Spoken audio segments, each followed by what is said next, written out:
નમસ્કાર. તો આજે અમે સંસ્કૃત ભાષાના મહત્ત્વ વિશે જાણીશું. તો મેઘાબેન, તમે તો સંસ્કૃત ભાષા આવડતી હશે ને?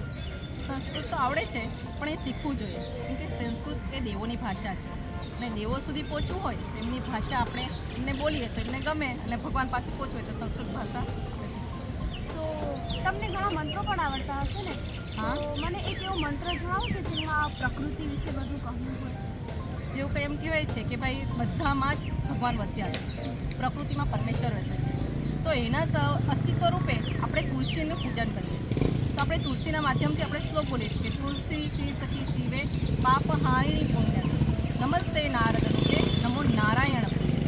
એમ કહેવાય ને કે બધામાં આપણે ભગવાન જોવા, તો તેના માધ્યમથી આપણે તુલસી માતાને વંદન કરીને કે ભગવાન તું બધામાં વસ્યો છે તો તુલસીમાં આપણે એને નમસ્કાર કરવા. એટલે આપણે રોજ તુલસીને આપણે દીવો કરીએ છીએ. તો એક અલગ ભાવના છે કે ત્યાં ભગવાન વસ્યા છે. તો આપણે એનું કોઈક રીઝન હશે ને કે આપણે તુલસી માતાને એવો શ્લોક બોલીને આપણે હા, એનો એક જ છે ને કે બધી પ્રકૃતિમાં ભગવાન વસ્યા છે. આપણે બધા વૃક્ષોને પૂજન કરવા કરતાં એક એનું માધ્યમ મૂકી દીધું કે ભગવાન બધા વૃક્ષોમાં છે, તો એક તુલસી માતાને અસ્તિત્વ કે ભાઈ એ સરસ રીતે આપણે વાવી શકાય છે. બધા રોજ આપણે એના પાંદડાઓના અર્પણ કરી શકાય છે. તુલસીમાં ભગવાન વસ્યા છે એના માટે આપણે પ્રાર્થના કરીએ છીએ. તો સંસ્કૃત ભાષા તો કેટલી મહત્ત્વની છે, તો તે કેમ અત્યારે આવી લુપ્ત થતી જાય છે? બધા કેટલું સંસ્કૃત ભાષા તો હવે જોઈએ તો આમ ઘણેના લોકોને આવડે છે સંસ્કૃત. ખરેખર સંસ્કૃતોનો હમણાં હાસ જોઈને તો મને ઘણું દુઃખ થાય છે. જે સંસ્કૃત જે ભાષા છે ને એ આપણને એમ કહે ને કે વિજ્ઞાનની દ્રષ્ટિએ પણ ખૂબ મહત્ત્વની છે. જેને વાણીમાં સારી રીતે ઉચ્ચાર કરતા ન આવડે અને સંસ્કૃત ભાષાનો શ્લોક શીખે તો એને વાણી જે શુદ્ધ બને છે અને યાદશક્તિ પણ ખૂબ વધે છે. તમે કહ્યું કે વૈજ્ઞાનિક ક્ષેત્રમાં વધારે જરૂરી છે, તો વૈજ્ઞાનિક ક્ષેત્રમાં સંસ્કૃત કેવી રીતે ઉપયોગમાં આવે? કેમ કે વૈજ્ઞાન અને સંસ્કૃતિ બે તો આખો અલગ વિષય છે. તો કહેવાય છે ને કે આમાં ટેકનોલોજી જોઈએ તો જ્યારે કોમ્પ્યુટરમાં આપણે કંઈ સ્પીકિંગનું કંઈ આવે તો આપણે ઇંગ્લિશ ભાષા લઈએ જોઈએ તો ડીઓ ડુ થાય છે, તો જીઓ તો ગુ થવું જોઈએ પણ નથી થતું, તેને ગો બોલાય છે. તો આપણે જ્યારે સ્પીકિંગમાં બોલશું તો અગવડ પડે છે. જ્યારે સંસ્કૃત તો એટલી મહાન ભાષા છે જેના એક શબ્દના 400 જેટલા અર્થ થાય છે. એક શબ્દના એટલા બધા 400 સમાનાર્થી શબ્દ મળે છે. જ્યારે એમ કહે ને કે બીજી ભાષાના 2-4 અર્થ મળે છે, જ્યારે સંસ્કૃત ભાષા ખૂબ સમૃદ્ધ ભાષા છે.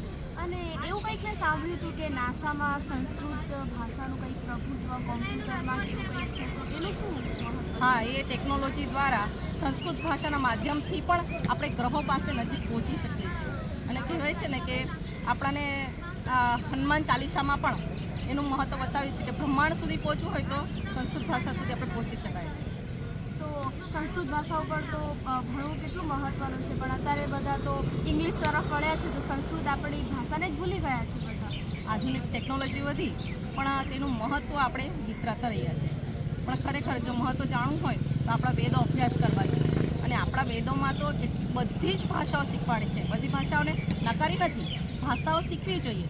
એ મારું એક જીવનચલનનું માધ્યમ છે, પણ સંસ્કૃતને અવગણના કરીને ન શીખવું જોઈએ. એ સંસ્કૃત આપણે એમ કહે ને કે બોલચાલમાં નથી આવતી પણ તેનું મહત્ત્વ છે. ઇંગ્લિશ ભાષા ના નથી પાડી, એ બોલચાલમાં વપરાતી વ્યવહારમાં વાપરવા માટે ના નથી, પણ સંસ્કૃત ભાષાનો આગવું મહત્ત્વ છે. સાચી વાત છે.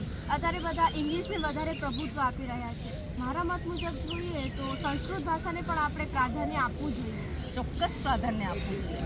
સંસ્કૃત ભાષા ચોક્કસ ભણવી જોઈએ, જેનાથી મારી બુદ્ધિશક્તિ ખૂબ વધે, તેજ વધે અને એમ કહે ને કે નિરાશ માણસ ના થઈ જાય. સાચી વાત છે. તમને ખબર છે આજે આપણા ભારત દેશ પૂરતી સંસ્કૃત ભાષા મર્યાદિત નથી રહી. જાપાનમાં તો એનું સ્પેશિયલ શિક્ષણ આપવામાં આવે છે સંસ્કૃત ભાષામાં. આપણી સંસ્કૃત ભાષા જાપાનમાં કઈ રીતે? હા, અને તેમનું આગવું મહત્ત્વ ધરાવે છે. તે કહે છે કે સંસ્કૃત ભાષા એટલી શ્રેષ્ઠ છે તો અમારા ત્યાંના વિદ્યાર્થીઓને પણ આ મળવી જોઈએ, અને ત્યાં સ્પેશિયલ સંસ્કૃતના ક્લાસો ચાલે છે. તો કેટલું સારું કહેવાય. આપણા જ દેશમાં સંસ્કૃત ભાષાને કોઈ પ્રભુત્વ આપતું નથી અને આપણી સંસ્કૃતિ બીજા દેશમાં કેટલું એનું ચાલે છે. અને હમણાં સાંભળ્યું છે કે બીજા દેશો પણ એ અપનાવવા તૈયાર થયા છે. એના સંસ્કૃતમાં મારે બધું શીખવું જોઈએ. તો સંસ્કૃત ભાષાનું કેટલું મહત્ત્વ હશે કે જેથી બહારના દેશો પણ આપણી આ સંસ્કૃતિને અપનાવવા ઉપર હા, અને ખરેખર આપણને લાગે છે કે ભારત દેશમાં આપણને બીજી પાશ્ચાત્ય સંસ્કૃતિના પાછળ આપણે જ્યારે દોડીએ છીએ ત્યારે આપણી સંસ્કૃતિને આપણે ભૂલતા જઈએ છીએ. એકદમ સાચી વાત છે. તો મેઘાબેન, તમે મને હજી કોઈ શ્લોકથી સમજાવશો કે કે ને કે દુઃખેસુ મન ઉદ્વિગ્ન સુખેસુ વિગત સ્વ વીત રાગ ભય ક્રોધ સ્થિત ધીમુનિ વૃજ્યતે. કે કહેવાય છે ને કે માણસ ગીતામાં કીધું છે કે જ્યારે દુઃખ હોય સુખ હોય માણસ જ્યારે હાસ થતો હોય ને તો ભગવાનને યાદ કરવા આ બધું સમાન છે. તો તેના માટે ગીતાના છે વેદ ઉપનિષદ છે બધું આપણે અભ્યાસ કરવો જોઈએ. આપણે ચરક સંહિતા છે જેનામાં કહે છે કે વાળના પણ 1000 ભાગ થઈ શકે છે ને એવું શિક્ષણ છે. આજની ટેકનોલોજીનું શિક્ષણ કરતાં પૂર્વજન આપણું જે શિક્ષણ હતું ને એ કેટલું મહત્ત્વનું હતું. આ બધું સંસ્કૃતમાં જ લખાયું છે તો અત્યારે બધા ભૂલતા જાય છે. અને આ બધો જે વેદ અભ્યાસ હમણાં જે અભ્યાસ ટેકનોલોજી આવે છે એ વેદ અભ્યાસ પરથી જ આવે છે. સાચી વાત છે. સારું છે આપણે વેદાંતિક સાયન્સમાં એડમિશન લીધું છે તેનાથી આપણે સંસ્કૃત વિશે કેટલું બધું નવું જાણવા મળે છે. વેદ અને સાયન્સનો સમન્વય જે વેદાંતિક સાયન્સ અને લાઈફ મેનેજમેન્ટના કોર્સમાં મને જોવાય છે. કેટલું સારું કહેવાય. શાસ્ત્રોનો અભ્યાસ કરવો અને સાથે સાથે વિજ્ઞાન અને ટેકનોલોજીનો પણ અભ્યાસ કરવો. હા એ છે. તો બસ આજે અમે તમને આટલું જણાવીશું.